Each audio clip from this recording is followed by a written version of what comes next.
बंटी को बोलो अभी का अभी घर खाली कर दे। क्यों पर? हुआ क्या है? हुआ क्या है? मैंने पहले ही आपसे कह दिया था, किराए पे फ्लैट सिर्फ फैमिली वालों को मिलेगा। लेकिन आप लोग ये क्या कर क्या रहे हैं? हमारा फ्लैट खाली करवा रहा हूँ, सोसाइटी का सेक्रेटरी हूँ, समझा? चले तू अंदर देख। पर आप ऐसा कैसे कर सकते हैं? बिल्कुल कर सकते हैं। आप लोगों ने सोसाइटी को झूठ बोला था कि आप लोग शादीशुदा हैं। और वो जो तुमने सर्टिफिकेट दिया है ना, वो जाली है, जाली डुप्लीकेट, समझा? अभी का भी फ्लैट खाली करो, चलो जल्दी। ठीक है, चिल्लाइए मत, हम लोग खाली कर देंगे। रोमा, कहाँ रखा है मेरा सॉक्स? वहीं पर होंगे, साइड पर। क्या हो गया अमन? कोई भी चीज अपने आप नहीं ढूंढ सकते? कहाँ रखा है तुमने? नहीं मिल रहा मुझे। ये तो रहा, राइट साइड की ड्रॉर में है। लाओ दो। ये लो। थैंक्स। अच्छा, मुझे ऑफिस के लिए लेट हो रहा है, बंटी को कॉल कर देता हूँ, वो रिया को स्कूल बस तक छोड़ देगा। क्यों? बंटी क्यों छोड़ेगा रिया को? बिल्कुल नहीं। एक बेटी के बाप हो, रिस्पॉन्सिबिलिटी नाम की कोई चीज है कि नहीं? किसी भी अनजान इंसान के साथ तुम अपनी बेटी को यूं ही छोड़ दोगे? अरे बंटी अनजान कहाँ रहा, 1-1.5 साल से यही तो है। परसों साथ रहने के बाद भी कई लोग एक दूसरे के लिए हमेशा अनजान ही रहते। भैया थोड़ा ध्यान से। अरे लव कर गए। अमन, टिफिन भूल गए आप। चलो जल्दी करो, कितना टाइम लगा? चलो जल्दी, निकलो जल्दी यहाँ से। जा रहे हैं ना, चिल्ला क्यों रहे? छोड़ूंगी नहीं मैं तुम्हें। तू देख अब मैं क्या करती हूँ। जो करना है कर लेना, जाओ। Calm down Roma. जाओ जाओ, चलो यहाँ से। चला चला, चला चला, निगाह।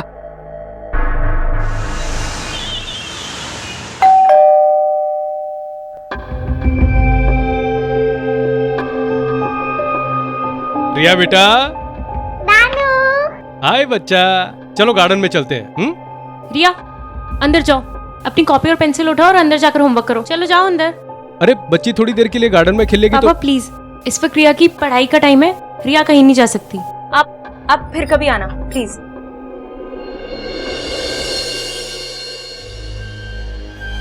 रिया बेटा, नानू के साथ खेलने जाना है? अमन, रिया कहीं नहीं जाएगी।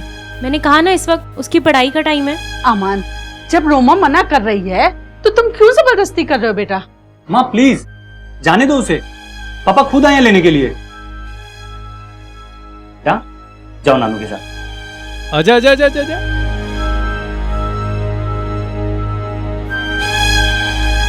रोमा, पुरानी बातों को भूल क्यों नहीं जाती तुम? नहीं भूल सकती मैं। कुछ बीती बातें इंसान के मरने के बाद ही भुलाई जा सकती हैं।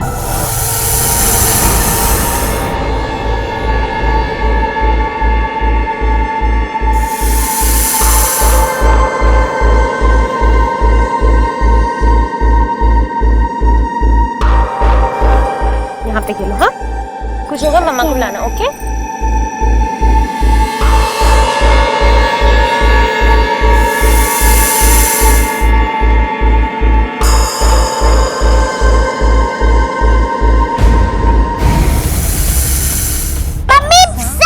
ये तो क्या आवाज़ है मम्मी? रिया, कहाँ से? कुछ नहीं होता बेटा, कुछ नहीं होता। चला गया। क्या हुआ बंटी? सब क्या हुआ? कोई साथ नहीं हुआ रिया। आप लोग घबराओ मत, मैं सपेरे का बेटा है ना, बचपन में बहुत सांप देखेला। आप लोग टेंशन ना लो, मैं अभी पकड़ता है सांप। पकड़ जल्दी पकड़। मैं पकड़ता है।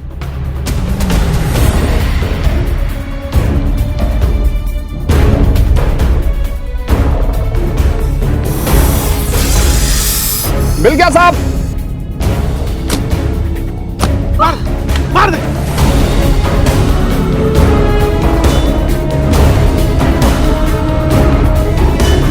बंटी, इसे ना जला जरूर देना।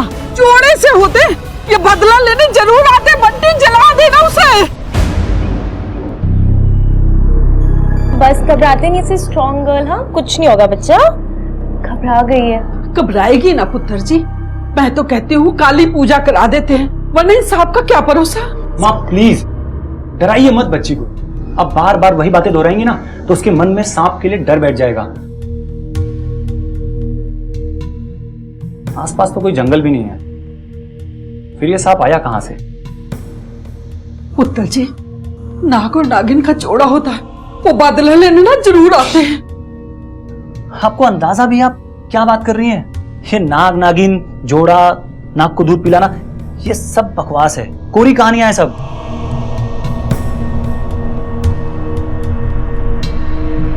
हे वाहेगुरु जी, मेरी बच्ची की रक्षा कर, मेरी बच्ची की रक्षा कर।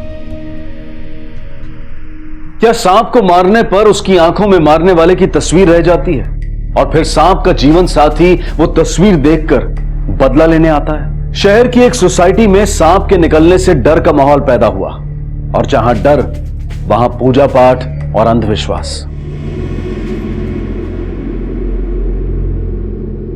माँ, ये क्या नया नाटक है? ये नाटक नहीं है पुत्र, ये नाग देवता को प्रसन्न करने का तरीका है ताकि वो वापस ना आ जाए दोबारा। जय हो नाग देवता की। तू भी ना रिया, कुछ भी कर दी। कहाँ बेटा? देखो मामा ने क्या बनाया है। रिया, अमन रिया कहाँ है? वो 9th फ्लोर पे गई है। अमन, मैंने तुम्हें कितनी बार मना किया ना, उसे 9th फ्लोर में मत भेजा करो। क्या जरूरत है उसे वहां भेजने की?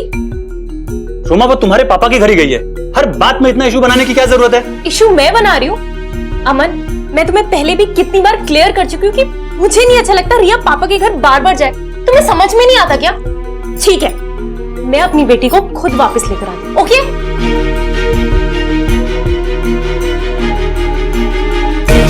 ए बंटी। जी साहब। अरे वो ड्रेनेज का पाइप ठीक हुआ या नहीं? अब बस 2 मिनट हो गया। 2 मिनट तारी 2 मिनट क्या रहे पच्चे को रिया, रिया उठो वहां से, ये सब उठाओ और चलो घर। अरे मैंने मना किया था ना यहाँ पर आने के लिए। हाँ क्या है बेटे? अरे अभी अभी तो आई है वो। क्योंकि मैं नहीं चाहती रिया यहाँ पर 1 मिनट भी और रुके। चलो।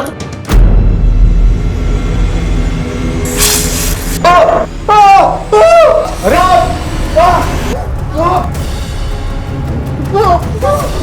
बंटी, बंटी, बंटी, बंटी, बंटी, बंटी।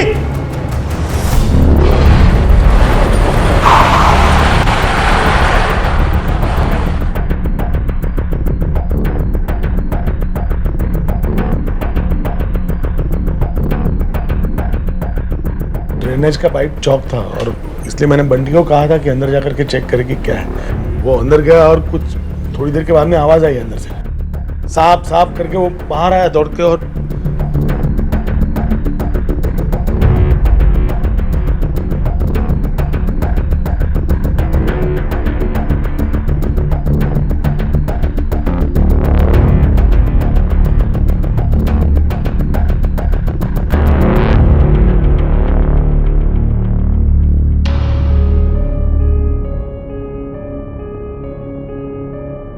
मौत तो सांप के काटने से हुई है,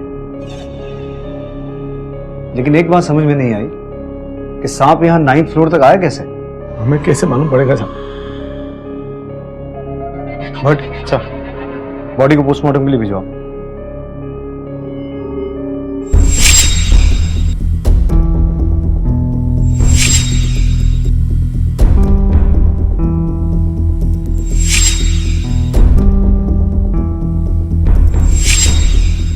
ये सब क्या है?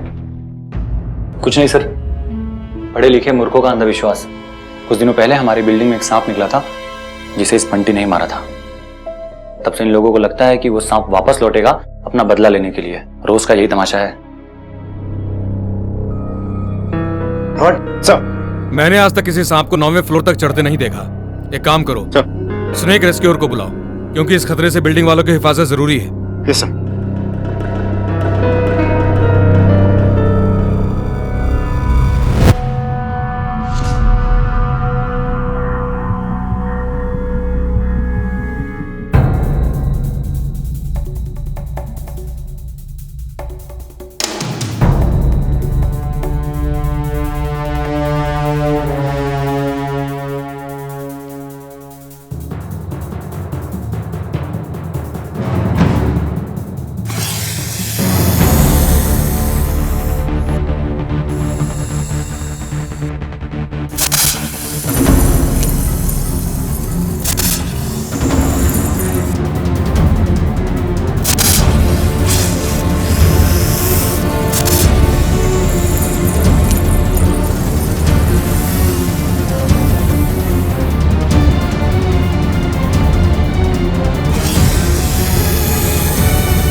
सांप ड्रेन में चुप के बैठा था, अभी इसमें कैद है। आप लोगों को घबराने की जरूरत नहीं है। अगर लाइफ में कभी भी ऐसा सिचुएशन आता है ना, तो हमारी संस्था से कांटेक्ट करने।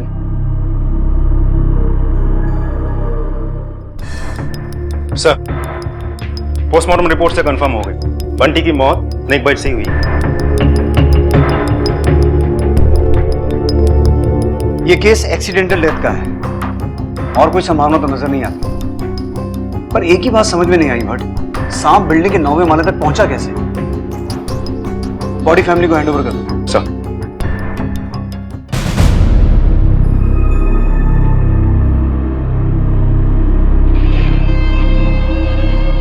तुम लोग देख लेना, वो सांप ना फिर लौटेगा। ऐसे सांप किसी का पीछा नहीं छोड़ा करते। चुपचाप घर चल, तुझे पता नहीं है बगीचे में से सांप निकल जाए।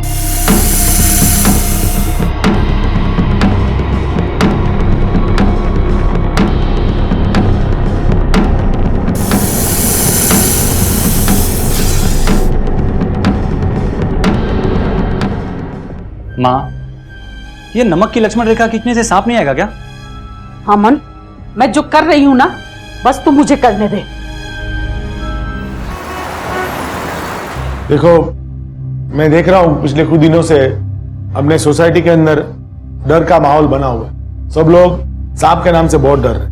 मैं तुम लोगों को आश्वासन देना चाहता हूं कि सांप पकड़ा जा चुका है, अब सांप से डरने की कोई जरूरत नहीं। अरे पर वो वापस आ गया तो क्या? क्यों? वो हमारी सोसाइटी का एड्रेस पूछने आएगा क्या? ये बात तो सही है। अरे नहीं, देखो भाई, ऐसा है कि सर्प मित्र वाले का नंबर सोसाइटी के नोटिस बोर्ड पे लगा हुआ है, वो आपकी शंका का निराकरण कर देंगे। तो अभी की डरने की जरूरत नहीं है, आप लोग सब अपने अपने घर जाओ, कोई टेंशन मत लो, ठीक है?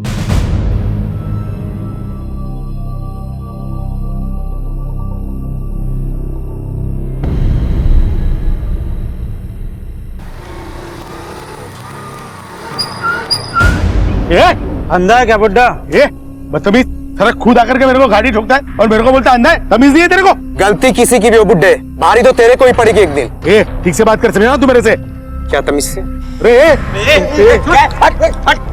क्या होंगे? अरे पता नहीं आकर के इस तरह से बोलता है। इधर है? क्या पुलिस को बुला, बुला पुलिस को।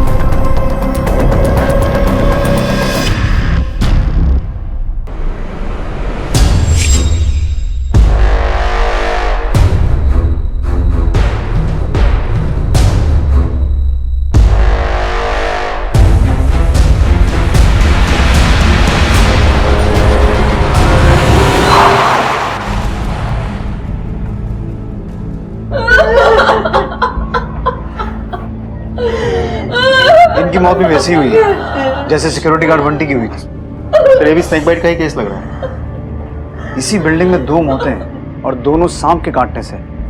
ये सिर्फ इत्तेफाक नहीं हो सकता। बट सर, बॉडी को पोस्टमार्टम के लिए भिजवाओ। Yes sir. और डॉक्टर से कहना तुरंत इन्वेस्टिगेट करें, क्योंकि अब ये केस एक्सीडेंटल डेथ का नहीं, प्लान्ड मर्डर का लगता है।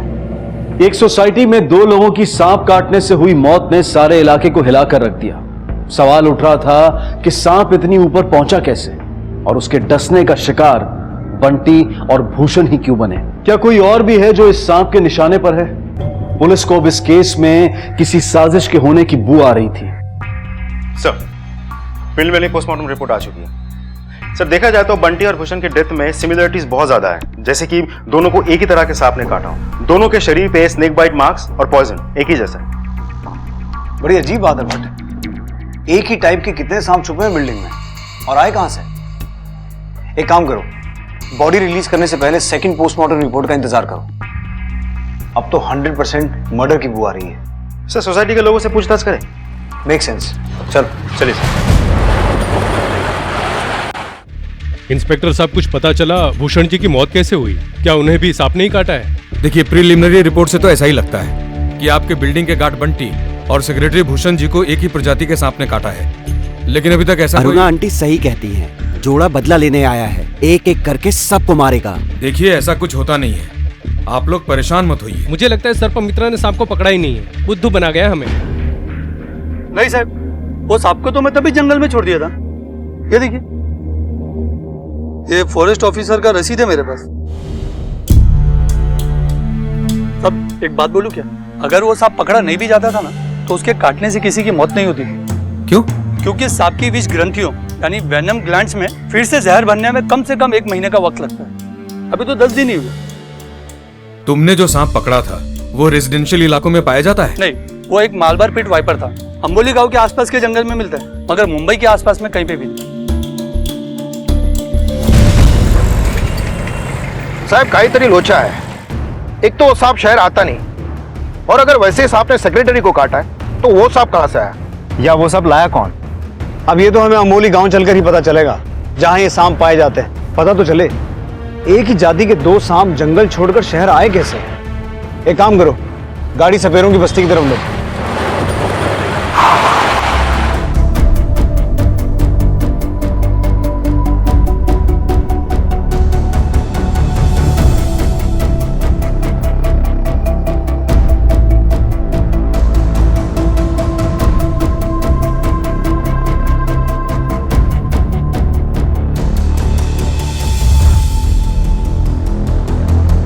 सर, सपेरों के बस्ती में जाकर पूछताछ की तो पता चला डगरू नाम का एक सपेरा है जो मालाबार पीट वाइपर पकड़ने में एक्सपर्ट है।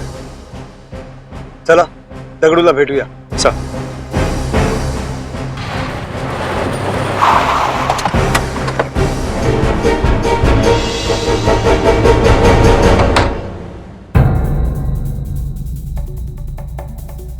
काय जरा साहब? दगड़ू? हाँ साहब। सर ये तो सोसाइटी के सिक्योरिटी गार्ड बंटी का बाप है, बॉडी लेने आया था। कहाँ रे दगड़ू? जब बॉडी लेने आया था तब तो कुछ बोला नहीं। अभी बहुत तारीफ सुनी है तेरी कि तू वाइपर पकड़ने में एक्सपर्ट है। अब सीधा सीधा बताएगा जो सांप तेरे बेटे बंटी को काटा वो समर्पण सोसाइटी में कैसे आया? साहब मैं डर गया था साहब। ऐसा क्या किया था जो डर गया था? साहब मेरे को एक दिन बंटी का फोन आया, वो बोला कि जहरीला सांप मांगता है। मैं बोला काय को, पर वो बोला सिर्फ आप लेके आने का, पैसा मिलेगा।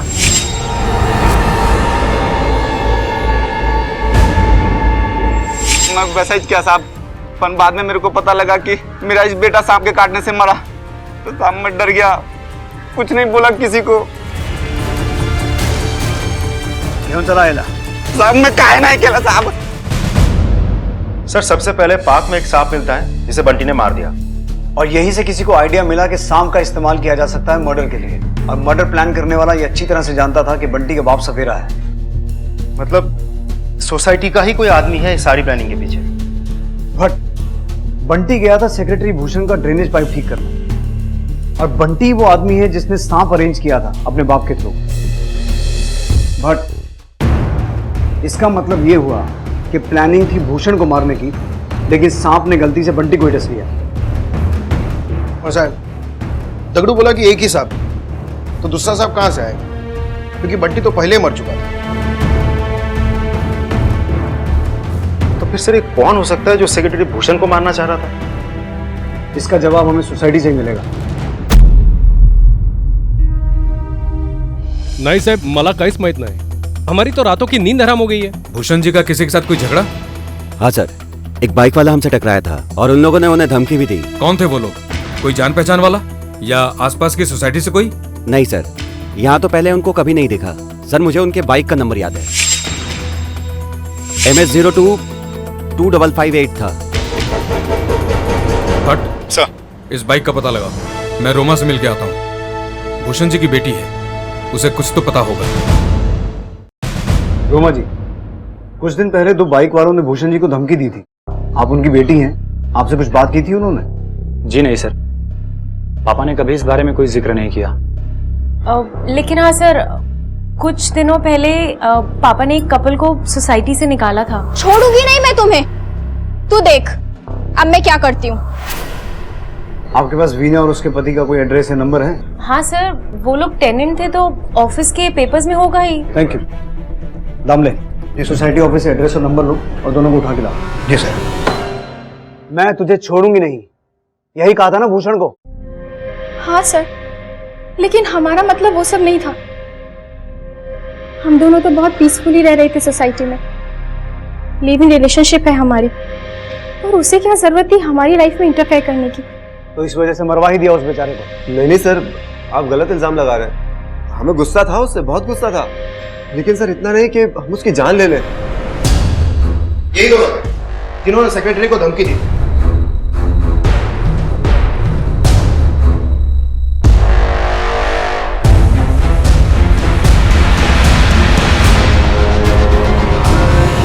किसने भिजवाया था तुम्हें?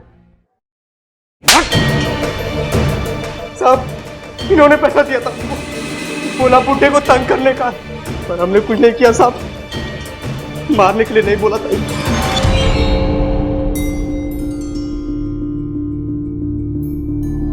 तो ये था तुम्हारा बदला लेने का पहला स्टेप?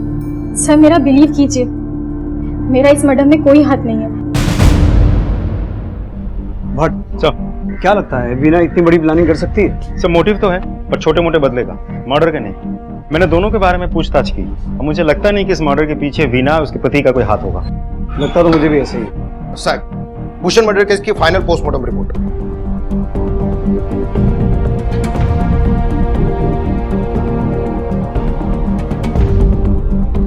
मौत सांप के जहर से हुई है, वाइपर के जहर से, लेकिन सांप के काटने से नहीं। साहब शरीर पे जो सांप के काटने के निशान मिले हैं एक्चुअली वो सिरिंज के हैं, इस तरह बनाए गए हैं कि हमें लगे सांप ने ही काटा हो।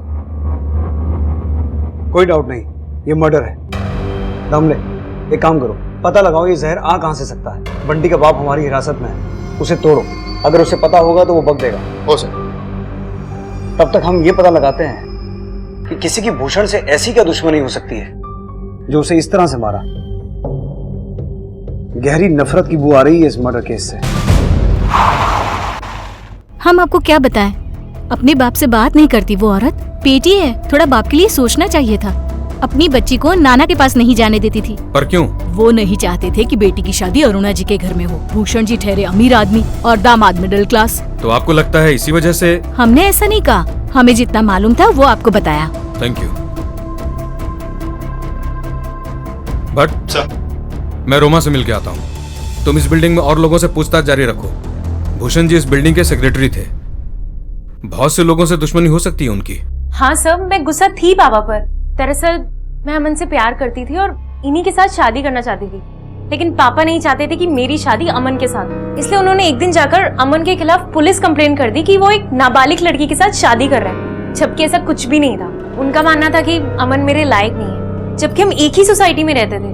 लेकिन पापा को ऐसा लगता था कि अमन और उनका स्टेटस मैच नहीं करता। देखिए सर, मैंने फिर जाकर अपना बयान दिया पुलिस को और मैंने सीधे साफ साफ कह दिया कि मैं बालिग हूँ और अपनी मर्जी से इनके साथ शादी करने जा रही हूँ। सर मैं मानती हूँ कि मैं पापा पर बहुत बहुत ज्यादा गुस्सा थी, लेकिन इसका मतलब ये तो नहीं कि मैं उनका मर्डर प्लान करूंगी। रोमा का भाई। अमन प्लीज, भैया का इन सब से कोई लेना देना नहीं है, उनका नाम क्यों ले रहे हो बीच में? एक मिनट, बोलने दीजिए उन्हें। क्या कह रहे थे आप इनके भाई के बारे में? सर रोमा का एक भाई भी है, अभिजीत। अपने पापा से बिल्कुल नहीं बनती थी उसकी, बहुत नफरत करता था वो उनसे। शायद कुछ प्रॉपर्टी का मैटर था, वो 9th फ्लोर का फ्लैट बेचना चाहता था।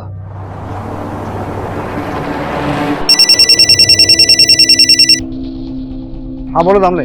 साहब अंबोली जंगल की बस्ती में सब जगह पूछताछ किया, कहीं से कोई भी इंफॉर्मेशन नहीं मिला कि सांप का जहर आया कहां से। बंटी के बाप दगड़ू को भी धोया, लेकिन वो एक ही बात बोलता है कि उसको नहीं मालूम। दामले तुम पूछताछ जारी रखो, क्योंकि जब तक ये पता नहीं चलेगा कि जहर आया कहां से, ये केस सॉल्व नहीं होगा। हो साहब। ठीक है सर, पता चला कि 408 में रहने वाली शर्मा फैमिली को भी सेक्रेटरी से प्रॉब्लम। वो भूषण को सेक्रेटरी के पोस्ट से हटाना चाहते थे। हालांकि 1 साल पहले तक भी दोनों फैमिलीज में सब कुछ ठीक ठाक था। चलो शर्मा फैमिली से बात करते हैं। सब मिस्टर शर्मा, हमें पता चला है कि सेक्रेटरी भूषण के साथ आपकी कोई प्रॉब्लम थी। नहीं, ऐसा तो कुछ नहीं है। क्या किसी ने आपको कुछ बोला?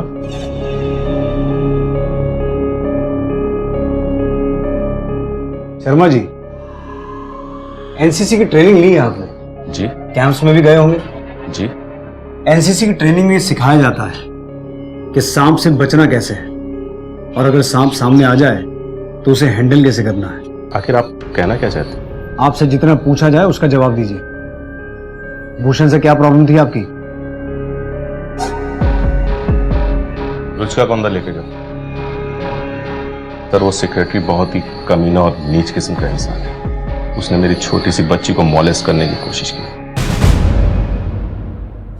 भट्ट, भूषण के बारे में जो अभी पता चला वो बेहद शॉकिंग है। सोचा नहीं था इस केस में बच्चे के साथ मोलेस्टेशन का एंगल भी सामने आएगा। सर अगर शर्मा की बात सही है तो भूषण के खिलाफ और लोगों की भी शिकायत होगी, पर इस बारे में कोई आसानी से बोलेगा नहीं। एक काम करो भट्ट, अपनी लेडी कांस्टेबल सुषमा को सोसाइटी में सादे कपड़ों में भेजो, उसे वहां के लोगों से बात करने दो। हो सकता है इस बारे में और भी बहुत कुछ सामने आए।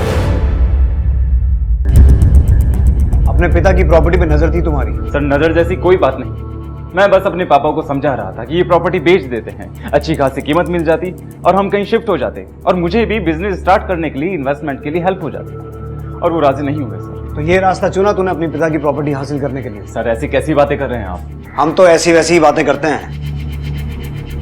जिस वक्त तुम्हारे पिता की मौत हुई कहाँ थे तुम? मैं एक ऑर्केस्ट्रा बार में था, दहीसर में। और घर कब लौटे? क्योंकि तहकीकात के समय हमने तुम्हें घर में नहीं देखा।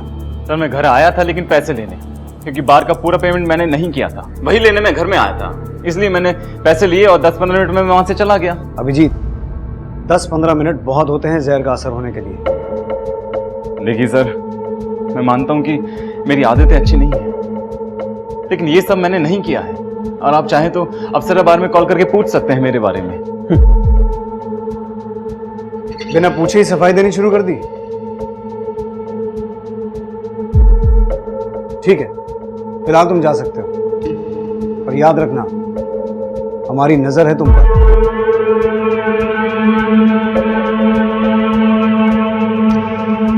सर भूषण के बेटे के पास खून करने की वजह तो है, लेकिन वजह तो शर्मा के पास भी है, क्योंकि उसकी छोटी सी बच्ची के साथ घिनौना जुर्म किया था भूषण ने।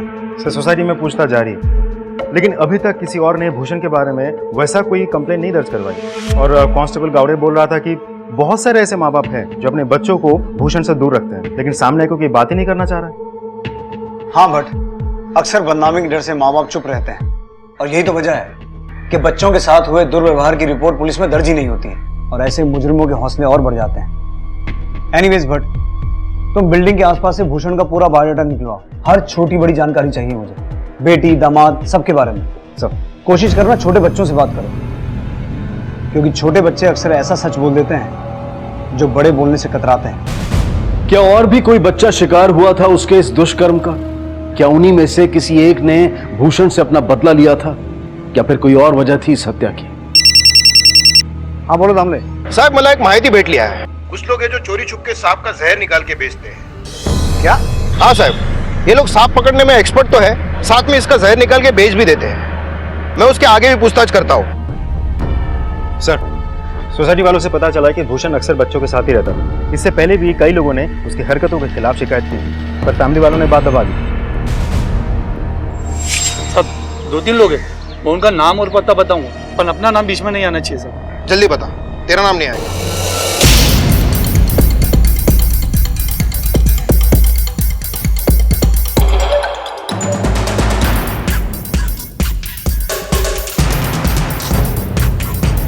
हाँ सर, ये रहा, ये देखो।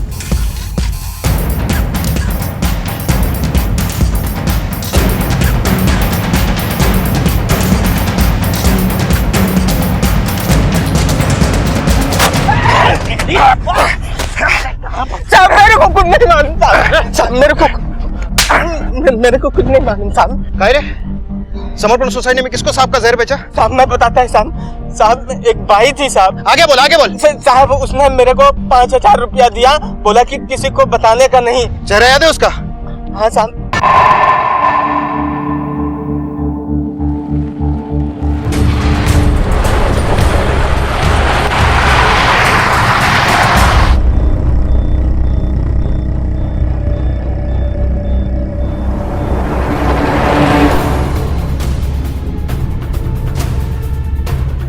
आप लोग घबराइए मत, हमें आपकी बिल्डिंग के सेक्रेटरी भूषण जी के कातिल का पता चल गया है।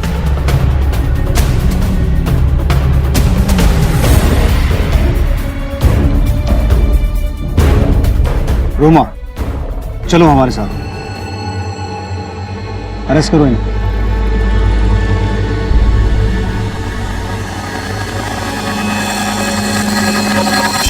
कितनी नफरत अपने बाप से? नफरत? ये तो बहुत छोटा लफ्ज है सर। नाती थी मुझे उस आदमी से, उसने एक बार नहीं, कई बार मुझे जीते जी मारा है। ऐसा क्या किया उसने तुम्हारे साथ? मैं 13 साल की थी।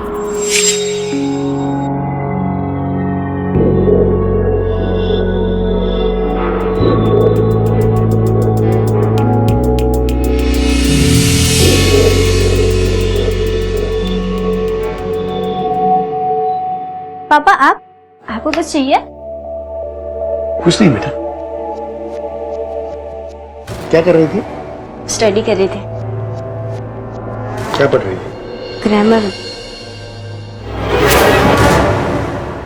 फिर 1 महीने बाद वो वापस से मेरे कमरे में आया। पापा नहीं, पापा नहीं, पापा नहीं पापा। तो तुमने अपनी माँ से या किसी और से कहा नहीं? क्या कहती? माँ को कहीं ना कहीं सब पता था। मैं अंदर से टूट गई थी। मुझे किसी आदमी की परछाई से भी डर लगता था। फिर एक रोज अमन मेरी जिंदगी में आए। मुझे धीरे धीरे उन पर भरोसा होने लगा। मुझे विश्वास हुआ कि वो मेरे पापा जैसे नहीं है, बल्कि वो एक अच्छे आदमी है। उन पे विश्वास करके मैंने उनका हाथ थाम लिया। सब कुछ ठीक हो रहा था। लेकिन फिर एक दिन मुझे ऐसा लग रहा था जैसे उस आदमी की गोद में मेरी बच्ची नहीं, मैं खुद थी। मेरा पूरा बीता हुआ बचपन मेरी आंखों के सामने घूमने लगा। रिया, देखो बेटा, मम्मा आपके लिए क्या लाई है। हाँ, चलो मेरे साथ अंदर चलकर देखेंगे। हाँ। लेकिन इस बार उसने अपनी हद पार कर दी थी।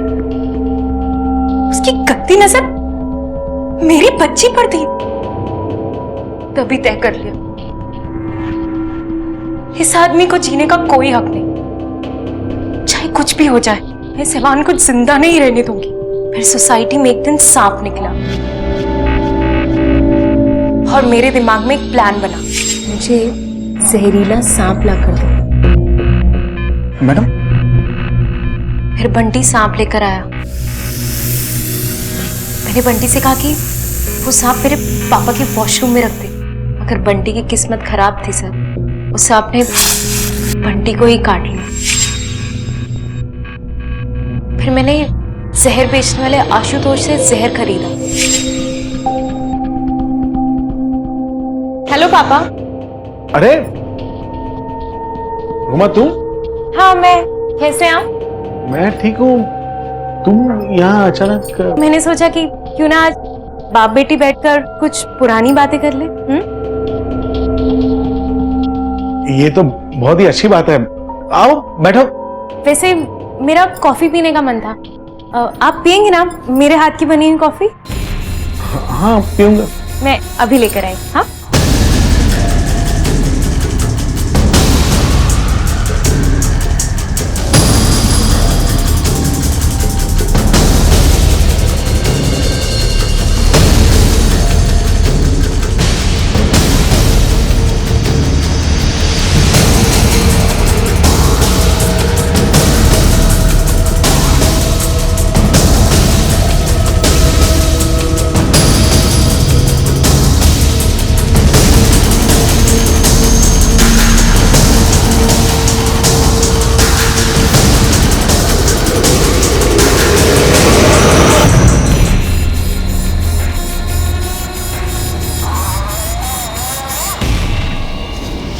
बहुत सुकून मिला मुझे उस आदमी को मरता देखकर। चैन की नींद सोई। चाहती तो थी कि मैं अपना गुनाह कबूल कर लूं, लेकिन फिर बेटी की चिंता थी इसलिए चुप रही। मैं अपने आप को तो नहीं बचा पाई, लेकिन मैंने अपनी बेटी को बचा लिया।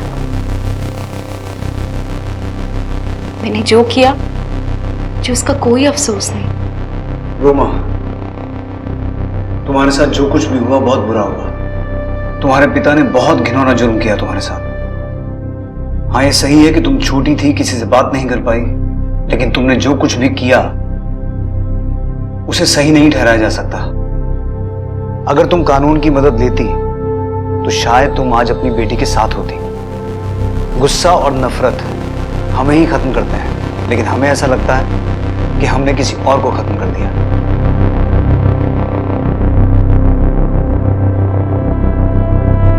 रोमा के हाथों जो जुर्म हुआ उसका बीज उसके बचपन में ही बोया गया था। ये एक सबसे पवित्र रिश्ते का डंक था जिसका दर्द वो कभी भुला नहीं पाई। और अब जब उसने अपनी बेटी को भी उसी दुष्कर्म का शिकार होते देखा तो वो अपने आप को रोक नहीं पाई और उसने अपने पिता की मौत की साजिश रची।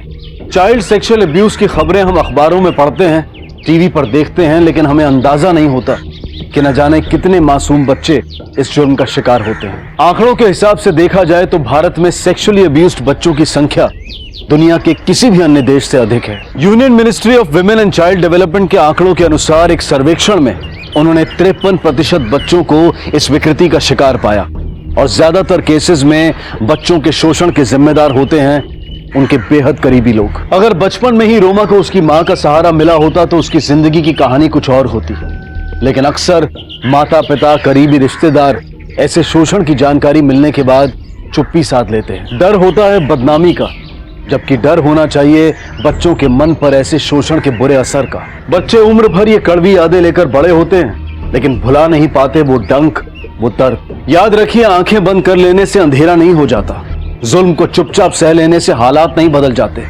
आपकी आवाज आपकी जिंदगी बदल सकती है और किसी दूसरे की जान बचा सकती है। इसी विचार के साथ अब मैं अनूप सोनी आपसे विदा लेता हूं। फिर मुलाकात होगी अगले एपिसोड में एक और चौंका देने वाले केस के साथ। तब तक अपना और अपने परिवार का ख्याल रखें और देखते रहें क्राइम पेट्रोल डायल 100। सबक एक को सीख हम सबको। जय हिंद। मामा तो मुझसे बिल्कुल प्यार नहीं करती। हाँ, मैं तैयार हूँ। हाँ, कल मिलते हैं।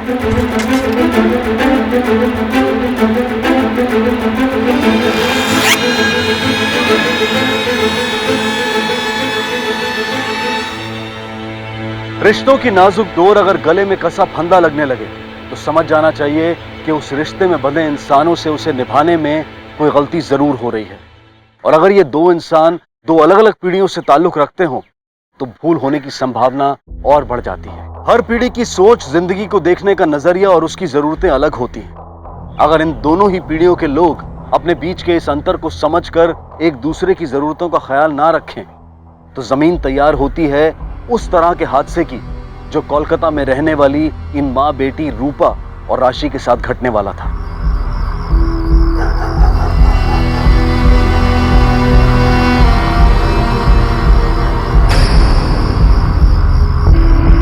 क्या बदतमीजी है साले, रास्ता क्यों रोका है मेरा? बाबा ने बुलाया अभी।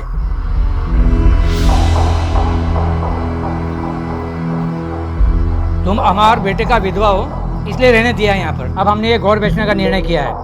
बिल्डर से बात भी पक्का हो गया है, तुम घर खाली कर दो। ये घर मेरा भी है बाबा। आपके बेटे की विधवा होने के नाते पूरा लीगल राइट है मेरा इस घर पे। आप मुझे ऐसे जाने को नहीं कह सकते यहाँ से। लीगलिटी हमको मत समझाओ। हमारा घर बेचने का निर्णय पक्का है। तुम तुम्हारे 20 लाख लो और जाओ यहाँ से।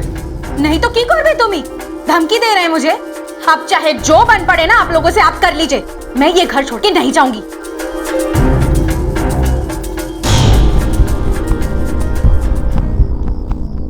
नहीं मानी वो। मुझे वो औरत घर से बाहर चाहिए, चाहे कैसे भी।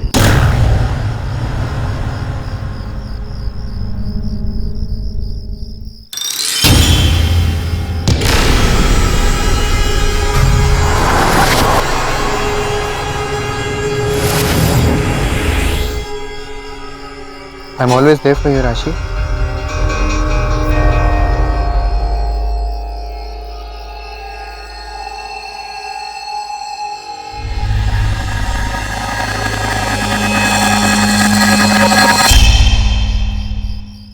ये तू क्या कर रहा है?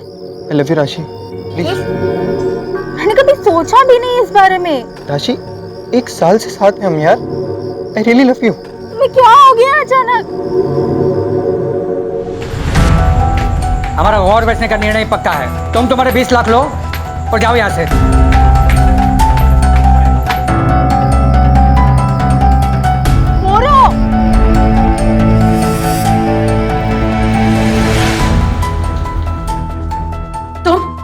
रात के 9 बज रहे हैं, तुम इस वक्त यहाँ पे क्या कर रहे हो? मामा उसे जाने दीजिए। तुम चुप रहो, मैंने तुमसे कितनी बार कहा है कि जब मैं घर पे ना हूँ तो कोई लड़का यहाँ पे आना नहीं चाहिए। क्यों आया है? वो मामा मैं बता रही हूँ। तुम इसकी आगे पीछे क्यों मंडराते रहते हो? आज के बाद अगर यहाँ दिखाई दिए ना, मामा क्या? ए, सुन! राशि, राशि, राशि, लिसन टू मी। राशि, मैंने तुम्हें कितनी बार मना किया तो फिर ये लड़का क्यों आया यहाँ पर? राशि, राशि, मेरी लाइफ में इंटरफियर करना बंद कीजिए। तुम्हारी लाइफ भी मेरी दी हुई है और ये घर भी मेरा है। यहाँ पर तुम्हारी मनमानी नहीं चलेगी राशि। ठीक है, नहीं रहना मुझे आपके घर में, चली जाऊंगी एक दिन। और इसे धमकी मत समझना, जो करना है करो।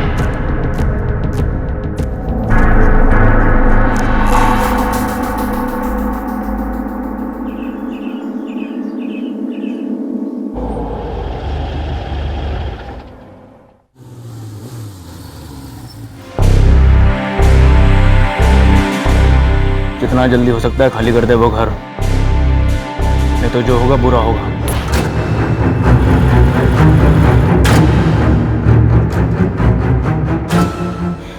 मुझे लगता है तुझे पुलिस में कंप्लेन करनी चाहिए। पुलिस? सब ठीक तो है ना मैम? हाँ हाँ, सब ठीक है।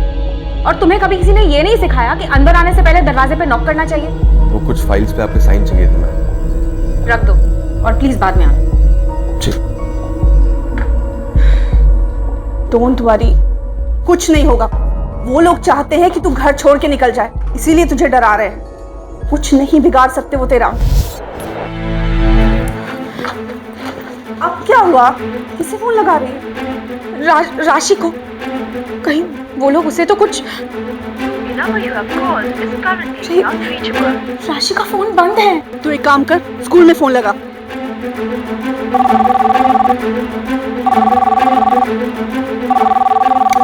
Hello, good morning ma'am, this is Mrs Rupa Das here, राशि की मम्मी। मुझे उसे एक्चुअली बहुत इंपॉर्टेंट मैसेज देना है, आप उसे बुला देंगी फोन पर प्लीज? Wait for 1 second. जी जी, मैं होल्ड करती हूँ। जी मैम। क्या? Are you sure? क्या हुआ? राशि आज स्कूल ही नहीं पहुंची। राशि कहाँ है? बताइए बाबा, राशि कहाँ है? अभी सत्य बोल जी बाबा, राशि को कुछ भी हुआ ना मैं छोड़ूंगी नहीं किसी को भी। ई के बोल से राशि को क्या हुआ? अनजान बनने का नाटक मत कीजिए बाबा। गुंडे भेजे थे ना आप लोगों ने मुझे धमकाने के लिए। जब उससे कोई बात नहीं बनी तो मेरी राशि को मैं कह देती हूँ, मुझे बता दीजिए मेरी राशि का है। नहीं तो क्या? नहीं तो क्या सबूत है तुम्हारे पास कि हमने भेजा था उसे? सीधे से समझाया था लेकिन तुम नहीं मानी। बहुत अक्कड़ है ना तुम्हें। अगर मेरी राशि को कुछ हुआ ना तो मैं छोड़ूंगी ना किसी को। मैं बोल रही हूँ, मैं किसी को नहीं छोड़ूंगी। छोड़ इसे रूपा, वक्त नहीं है हमारे पास, हमें राशि को ढूंढना है। रूपा छोड़ इसे। सुना, पता नहीं इन लोगों ने मेरी राशि के साथ क्या किया। कुछ नहीं होगा राशि को, कुछ नहीं करेंगे। तू चल मेरे साथ, तू चल यहाँ से।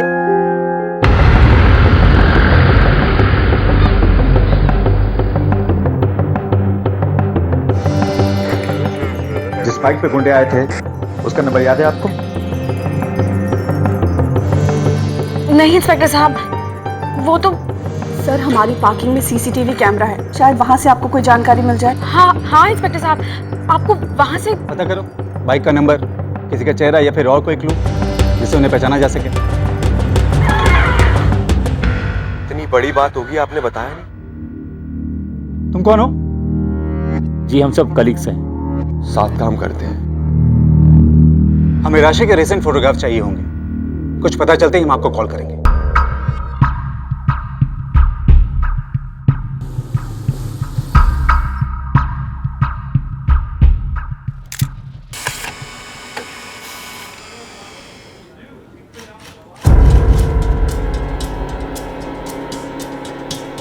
सर, शंकर साहा,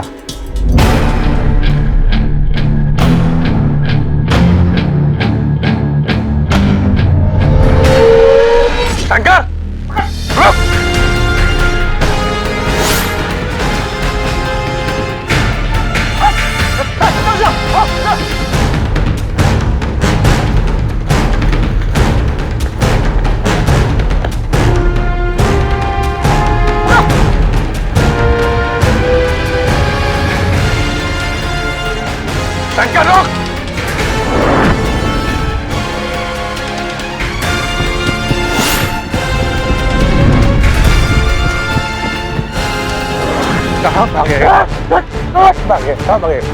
कहाँ भागेगा? हैं? लेकिन इसको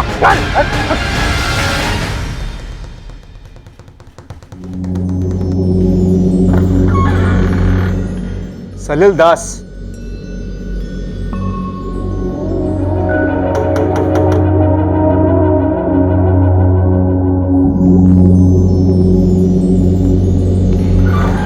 मुझे क्यों बुलाया यहाँ पर? सिर्फ एक सवाल पूछने के लिए बुलाया तुम्हें, और मुझे मेरे सवाल का सीधा और सच्चा जवाब चाहिए। राशि कहाँ है? लेकिन ये सवाल आप हमसे क्यों पूछ रहे हो? क्योंकि राशि की मदर मिसेस रूपा दास ने अपने कंप्लेंट में लिखवाया है कि उनकी बेटी की गुमशुदगी को लेकर उन्हें तुम पे शक है। अच्छा, उसने कहा तो आपने मान लिया। अब कल वो बोलेगी कि सलील को फांसी पे चढ़ा दो, तो आप मुझे फांसी पे चढ़ा देंगे। इसमें हमारा कोई गलती नहीं। ये जो भी हुआ वो तो एक ना एक दिन होना ही था। मतलब? हमारा बाबू रूपा का चरित्र ठीक नहीं। हमारा बेटा के जाने के बाद ना जाने उसका कितने लोगों के साथ संबंध रहा। लेकिन इसका राशि के मिसिंग से क्या कनेक्शन है? वो हम बताता। रूपा की देखा देखी राशि का पाँव भी बहकने लगा था, और रूपा भी अपने माँ के पाँव के निशान को फॉलो करने लगा था। न जाने कितने लड़कों से संबंध था उसका। जब उसका माँ घर पर नहीं होता था ना, तो कौन कौन लड़का मिलने आता था उससे। इसके अलावा दिन रात लड़ाई होती थी माँ बेटी में, दोनों में जरा भी नहीं बनती थी। दो पॉसिबिलिटीज बनता है, या तो राशि अपनी माँ से परेशान होकर घर छोड़कर चली गई हो, या फिर किसी लड़के के साथ भाग गई हो। मिस्टर दास, तीसरी पॉसिबिलिटी भी बनती है। या तो आपने या फिर आपके बेटे ने रूपा को घर से बाहर करने के चक्कर में राशि को गायब कर दिया हो। ये सरासर झूठ है। गलत इल्जाम लगा रहा है मेरे ऊपर। आवाज नीचे। जिस शंकर साहा को तुमने भेजा था वो अभी भी हमारी हिरासत में है। I am extremely sorry sir, लेकिन राशि की मिसिंग में मेरा कोई हाथ नहीं है सर। भले ही हमारे बीच रिलेशन अच्छे ना हो, लेकिन वो मेरी भतीजी है सर। मैं तो केवल उसको डराना चाहता था। सर, हमारे पास 3 सस्पेक्ट थे और तीनों से कोई क्लू नहीं निकला। क्या लगता है आपको? अभी कुछ भी करना जल्दीबाजी होगा। एक काम करो, राशि के दोस्तों से पता लगाओ, कोई बॉयफ्रेंड या कोई नजदीकी दोस्त अगर कोई है तो ढूंढ के निकालो उसे।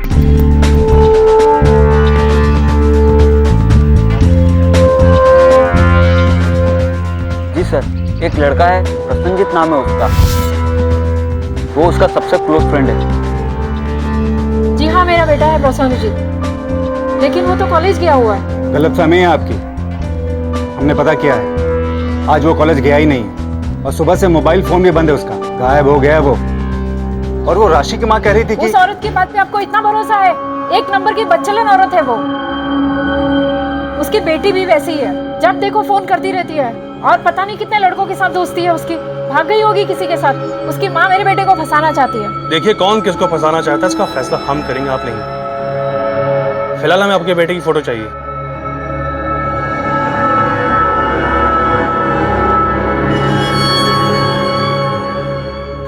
सर, राशि के फोन रिकॉर्ड्स और लोकेशन रिकॉर्ड्स आ गए हैं सर। 1 बजे प्रसन्नजीत ने कॉल किया, 2 बजे राशि ने कॉल किया। सर, जब हमने नंबर ट्रेस किया तो पता चला ये नंबर राशि के नाम पे है सर। प्रीपेड है? यस सर, लगभग 3 महीने पहले इशू करवाया है सर। शायद किसी को देने के लिए, शायद प्रसन्नजीत। और प्रसन्नजीत के बारे में और कुछ? ये नंबर जब हमने ट्रेस किया तो पता चला प्रसन्नजीत स्कूल के सामने मौजूद था जब राशि गायब हुई। यानी हो सकता है कि वो उसके साथ गई हो, अपनी मर्जी से या मर्जी के खिलाफ। सर, जब प्रसन्नजीत का फोन स्विच ऑफ हुआ, उसकी आखिरी लोकेशन आउटर कोलकाता का पिकनिक स्पॉट था सर। बारिश के मौसम में बहुत भीड़भाड़ रहती है, लेकिन आजकल सुनसान रहता है। चलो सर।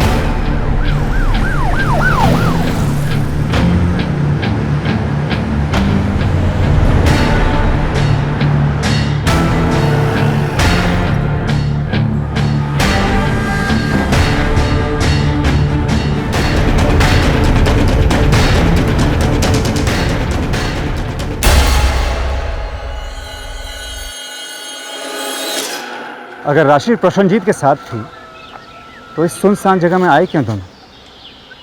और अगर आए हैं तो यहाँ से गायब कहाँ हो? सर ये भुट्टा वाला यहाँ भुट्टा बेचता है।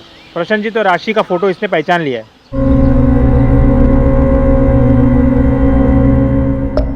साहब, लड़का और लड़की आए थे यहाँ। लड़की शायद कुछ नाराज थी उससे, वो आगे आगे चल रही थी और लड़का उसके पीछे पीछे, और साहब वो दोनों वहां खड़े थे। लड़की कुछ बोलकर चिल्लाई और फिर दोनों में लड़ाई होने लगी। लड़ाई किस बात पे हुई, सुना तुमने? नहीं साहब, वो लोग बहुत दूर थे, मुझे कुछ साफ सुनाई नहीं दे रहा था। फिर मेरे ग्राहक आ गए तो मैं उनमें लग गया, फिर वो कहाँ निकल गए मैंने ध्यान नहीं दिया। ठीक है, तुम जाओ। बात कुछ समझ नहीं आई सर। अगर राशि प्रोशनजीत के साथ भागी है या फिर प्रोशनजीत राशि को भगाकर ले गया है, तो सर एयरपोर्ट जाते, बस स्टैंड जाते, उस जंगल में क्यों आएंगे? और आए तो गए कहाँ? ये भी हो सकता है कि दोनों यहाँ से कहीं गए ना हो, अब भी यहीं पे हो।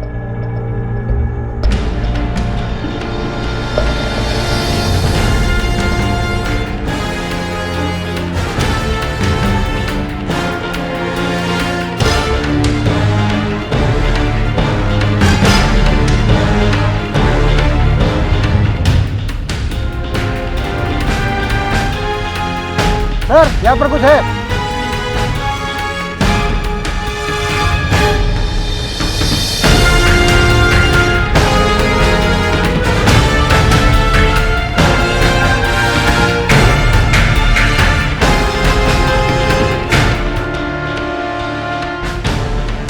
एम्बुलेंस बुलाओ और रूपा को खबर करो।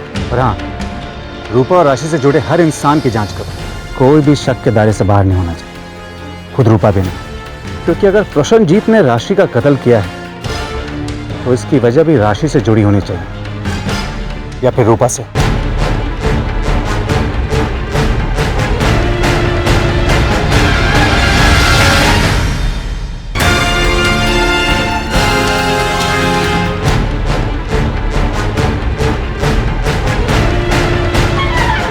सर, रूपा की कैरेक्टर रिपोर्ट बहुत ही खराब है सर। और रूपा के जितने भी एक्स बॉयफ्रेंड्स हैं उनका इस केस से कोई ताल्लुक ऐसा लगता नहीं है। राशि के जितने भी दोस्त हैं सबका यही कहना है कि राशि का कोई बॉयफ्रेंड नहीं है। लेकिन क्या? लेकिन उसका पोस्टपेड नंबर जो खुद राशि के नाम पे है, लगभग इस नंबर पर रोज बात हुआ करती थी। लेकिन सर, गौर करने वाली बात ये, जब भी बात होती थी सुबह 9 बजे से पहले या फिर शाम के 5 बजे के बाद। और इस मोबाइल से एक SMS मिला है सर, जिसमें लिखा है with your mom, call you later. इसका मतलब है कि जो कोई भी ये कार्ड इस्तेमाल कर रहा है उसके पास रूपा और राशि दोनों के नंबर थे। जी हाँ सर। एक काम करो, रूपा के कॉल रिकॉर्ड चेक कर पाओ और पता करो कि ऐसे कितने और किस किस के नंबर हैं जो इन दोनों के कॉल लिस्ट में कॉमन है। Okay sir.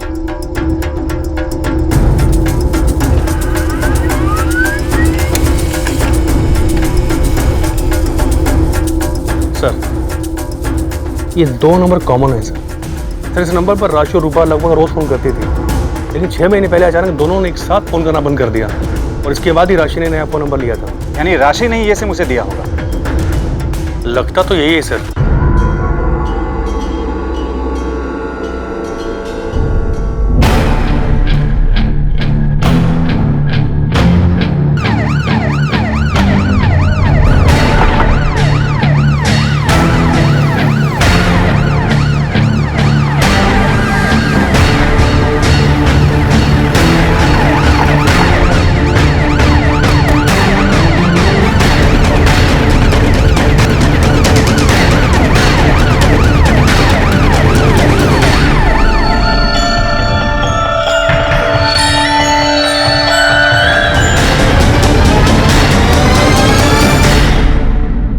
तुम खुद बोलोगे या हम अपने तरीके से मुंह खुलवाएं?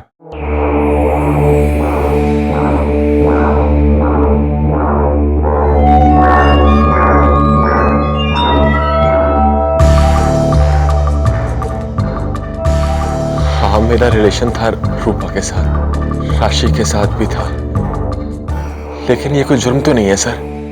मैंने कुछ नहीं किया सर। वो दोनों खुद आई थी मेरे पास अपनी मर्जी से। सर, 1 साल पहले मेरी ट्रांसफर हुई थी सर। रूपा मेरी सीनियर थी, अकेली थी, उसे साथ चाहिए था, मैंने साथ दिया सर।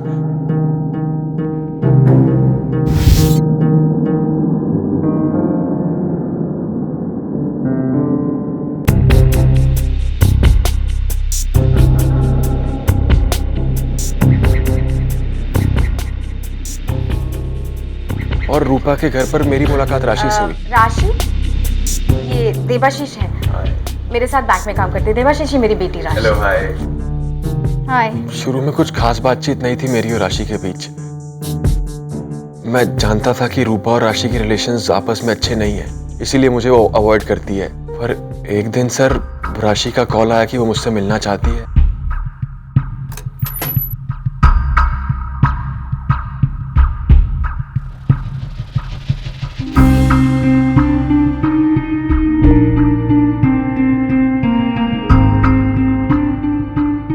अब राशि तुम पूरा भीग गई हो, अब तुम अंदर बैठो, मैं टाल लेके आता हूँ।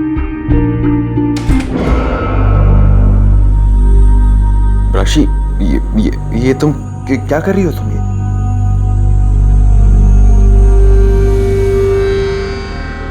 I love you. मैं तुमसे बहुत प्यार करती हूँ। जो तुम बोल रही हो वो राशि सही नहीं है। देखो, अगर मैंने बहुत कोशिश की सर राशि को समझाने की, कहा कि उससे कि जो वो चाहती है वो गलत है, पर सर वो कुछ सुनना ही नहीं चाहती थी, जिद पे अड़ी थी। एक हद के बाद मैंने भी हार मान ली सर।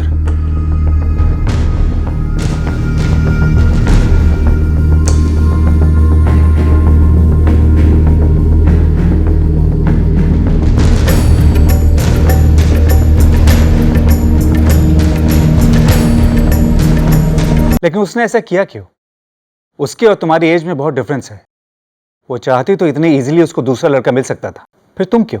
मैंने भी उससे यही सवाल पूछा सर, पर उसने कहा कि वो रूपा से बदला लेना चाहती है। कैसा बदला? सर उसका दम घुटता था अपनी माँ के साथ। सर उसको लगता था कि उसकी माँ ने उसकी खुशियां, उसकी आजादी, सब कुछ छीन लिया है। इसीलिए सर वो अपनी माँ के बॉयफ्रेंड को छीन के उससे बदला लेना चाहती थी। लेकिन इससे पहले वो ऐसा कुछ कर पाती, एक दिन सरप्राइज! मामा,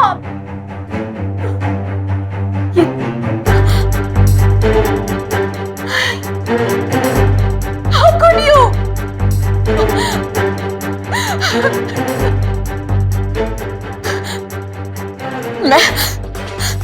मैं तुम्हें मार डालूंगी। Couldn't kill you, मैं मार डालूंगी तुम्हें। उसके बाद रूपा ने तुमसे रिश्ता तोड़ दिया, और तुम्हारा और राशि का रिश्ता? सर उसे मैंने तोड़ दिया, लेकिन राशि ने हार नहीं मानी सर। उसने मुझे मजबूर किया कि कुछ और नया सही तो एक दोस्त के तौर पे मैं उसके साथ रहूं, और अगर ऐसा मैं नहीं करूंगा तो वो सुसाइड कर लेगी। तो मुझे मजबूर होकर सर उसे हाँ कहना पड़ा। पहले तुम रूपा के हाथों मजबूर हुए, फिर राशि ने तुम्हें मजबूर किया। बड़े मंजे हुए किस्म के मजबूर लगते हो तुम। इतनी मजबूरी में भी एक साथ दो औरतों का फायदा उठा रहे थे। तब तो वो पोस्टपेड नंबर भी तुम्हारा होगा, जो राशि के नाम से रजिस्टर्ड था, और जिससे मरने के पहले उसने आखिरी बार कॉल किया था। सर वो नंबर भी मुझे राशि ने दिया था, ताकि उसकी मॉम को पता ना चल पाए कि हम अब भी बात करते हैं। अब सबसे आखिरी और अहम सवाल, राशि को क्यों मारा? सर मैं राशि को क्यों मारूंगा सर? सर आप गलत सोच रहे हैं सर, मेरी तो उससे कभी मुलाकात भी नहीं हुई, सिर्फ फोन पे बात होती थी सर।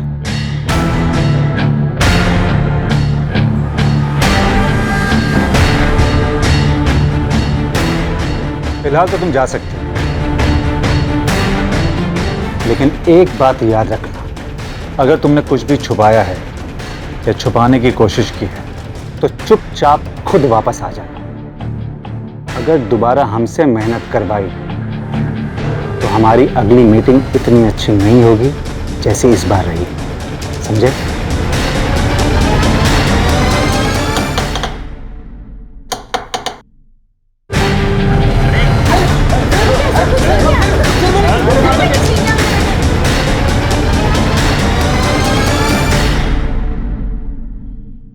मैंने कुछ नहीं किया सर, मैं सच बोल रहा हूँ सर। मैंने कुछ भी नहीं किया सर। मैंने उसके एक दिन पहले सर मैंने उसको प्रपोज किया था सर, पर उसने मुझे मना कर दिया। मेरा दिल टूट गया था सर। उसके दूसरे दिन सर मैं उससे मिलने भी गया था सर, उसके स्कूल। उसके बाद तुम उसको शहर से दूर ले गए, जंगल के उस पिकनिक स्पॉट पे। क्यों? राशि, लव यू राशि। ये बात करने के लिए मुझे यहाँ लेकर आए हो? अरे मैं तुझसे प्यार नहीं करती। एक बार में कोई बात समझ नहीं आती तेरे।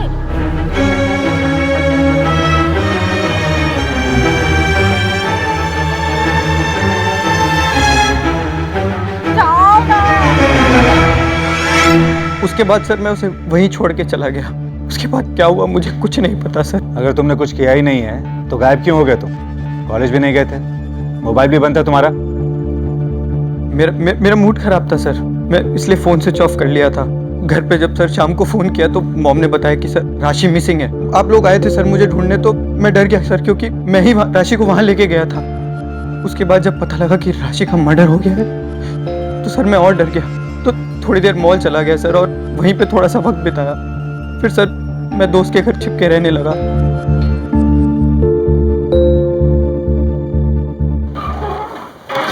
सर, देवाशीष और प्रसन्नजीत दोनों सही बोल रहे हैं सर। जिस दिन राशि गायब हुई थी उस दिन पूरा दिन देवाशीष बैंक के अंदर ही था, बैंक से निकला ही नहीं सर। और सर पोस्टमार्टम के हिसाब से 10:30 बजे राशि की मौत हुई। सर जिस मॉल का प्रसन्नजीत ने जिक्र किया था उस मॉल की सीसीटीवी फुटेज के हिसाब से 10:35 पर प्रसन्नजीत मॉल के अंदर एंटर करते हुए दिखाई दे रहे हैं। देवाशीष ने राशि को नहीं मारा, प्रसन्नजीत कत्ल के वक्त वहां मौजूद नहीं था। रूपा के इन लॉस को उसको धमकी देने की वजह सिर्फ उसको डराना था। यानी कि राशि की मौत की वजह ना तो पैसा था, ना एक तरफा प्यार, और ना ही देवाशीष से उसका टूटा हुआ रिश्ता। ऐसी सूरत में सिर्फ एक ही शख्स था जिसके पास उसके कत्ल की वजह थी। कौन सर? राशि की मां रूपा दास। राशि ने उससे बदला लेने के लिए उसके बॉयफ्रेंड को चुराया और उसकी मां ने इस बात का बदला लेने के लिए उसका कत्ल कर दिया। Hello, what?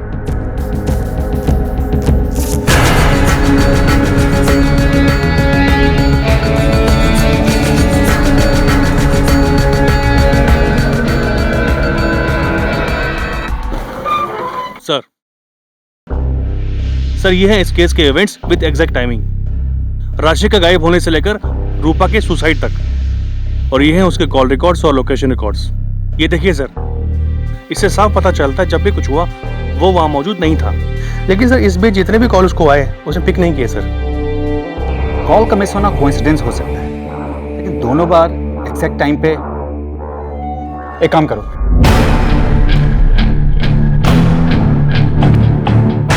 Hello Shobha ji,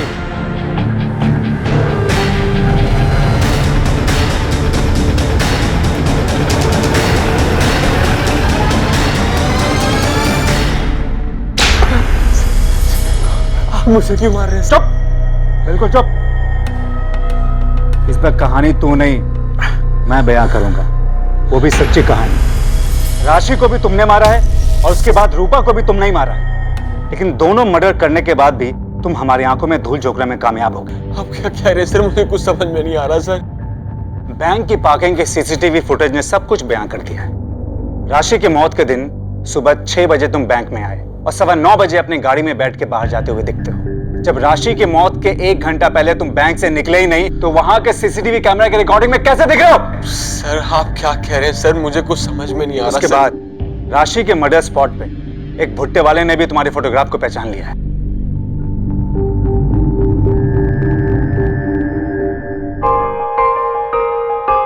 मैं ना रूपा से प्यार करता था ना राशि से, तो उन्होंने सामने से आकर रिश्ता जोड़ा था मुझसे। मैंने सोचा था जब तक चलेगा चलाऊंगा, उसके बाद छोड़ दूंगा।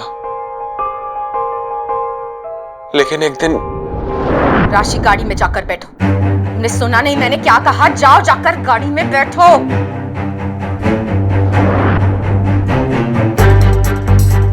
समझाता हूं कि हुआ इतना बड़ा धोखा दिया तुमने मुझे।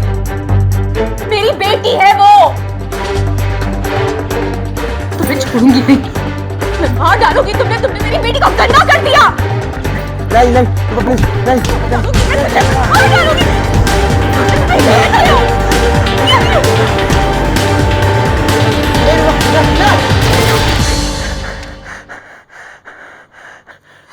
मैं अपनी बेटी से बहुत प्यार करती हूँ।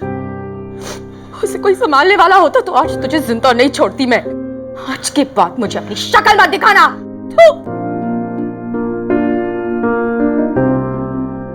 उसने थूका था मेरे मुंह पे, मेरा प्रमोशन रुकवा दिया था। सबके सामने ऑफिस में आके मेरी बेइज्जती करती थी। Is this how you work? I want this report rectified today. मैंने सोच लिया था कि रूपा से बदला लेके रहूंगा, इसीलिए मैंने राशि से रिश्ता नहीं तोड़ा, बस सही वक्त आने का इंतजार करता रहा। और फिर राशि ने एक दिन सामने से फोन किया, कहा कि वो रूपा की ज्यादतियों से परेशान है, कहीं दूर जाके जिंदगी बिताना चाहती है। और मैंने उससे कहा कि अगले दिन मुझसे आके मिले। मैं अपना फोन बैंक में छोड़कर उसके पास गया। राशि, ये क्या है? हम आज से एक नई लाइफ शुरू करने वाले हैं। ये मेरे पापा की थी, उनकी आखिरी निशानी। राशि, प्रॉमिस कि इससे और तुम्हें हमेशा जिंदगी भर संभाल के रखूंगा। अच्छा, अपनी आंखें बंद करो। क्यों? तुम्हारे लिए एक सरप्राइज है। क्या है? अभी बताता हूँ, बहुत ही बड़ा सरप्राइज है। अगर बदला रूपा से लेना था तो राशि को क्यों मारा? क्योंकि राशि में रूपा की जान बसती थी। मैंने सोचा अगर राशि को तकलीफ दूंगा तो रूपा पल पल तड़पेगी, इसीलिए मैंने राशि को मार दिया। और रूपा? रूपा को मालूम पड़ गया था कि राशि को मैंने मारा है। वो कैसे?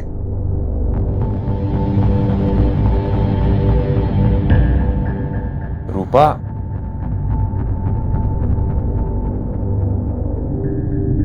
क्यों मारा मेरी राशि को? राशि को मैं क्यों मारूंगा? फिर ये क्या है? ये नहीं बचोगे। मैं जा रही हूँ पुलिस के पास, फांसी पर चढ़वा के रहूंगी मैं तुम्हें। रुको छोड़ो मुझे। रूपा, रूपा,